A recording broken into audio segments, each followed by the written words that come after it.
It didn't seem that long ago that I was watching Harrison Barnes in the playoffs against Denver, making the kind of plays rookies simply don't make in that kind of pressure. Of course, I took to Twitter to share my excitement over his potential. It seemed clear to me that if a rookie could score 15 a game and shoot 40% from 3 in a playoff series and play terrific defense at 4 positions, the sky was the limit. In the spring of 2013, it was pretty damn hard to see that Steph Curry would supernova across the league, so my predictions fell far short, and as Klay Thompson continued to improve, the prevailing opinion turned Barnes into a simple role player benefiting from the system. Needless to say, I continued my vigil as the Harrison Barnes Mama tweet became a signature on our Twitter timeline, providing those glimpses into the potential that I saw 3 years ago. But the narrative turned dark in last year's finals, where the perception turned him practically into a washed-up player who shouldn't even be on the floor, even though he played very well in games 1, 3, and 4. A little struggle in Game 5, and it seemed like the world crashed down on him with the weight of 1,000 hate-filled tweets.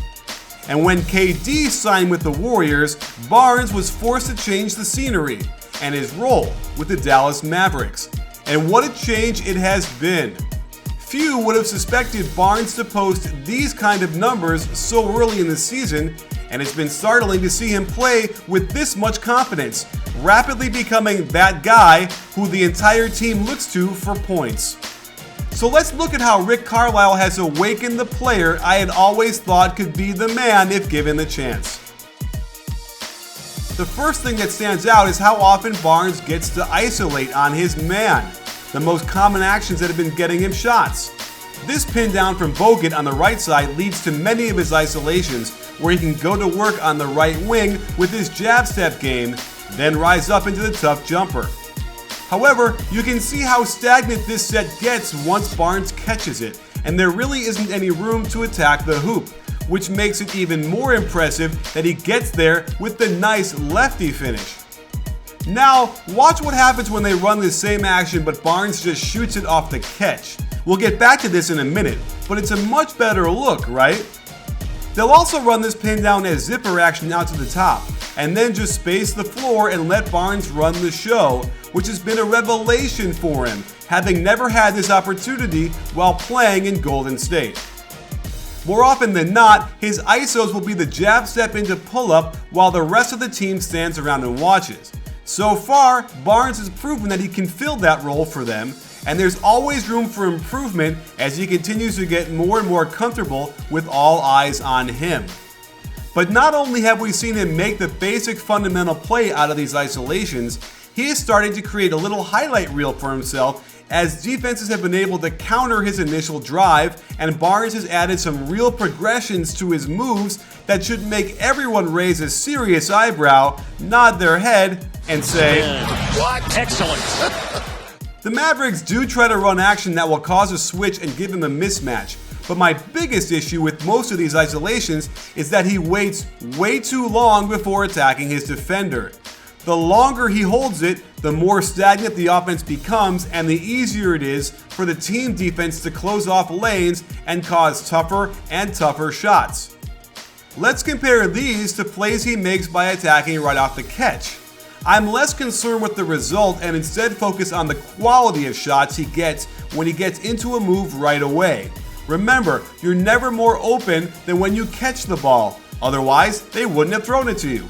So why wait and let the defense catch up by jab stepping and ripping through when you can grab that ball out of the air, split your feet, and go?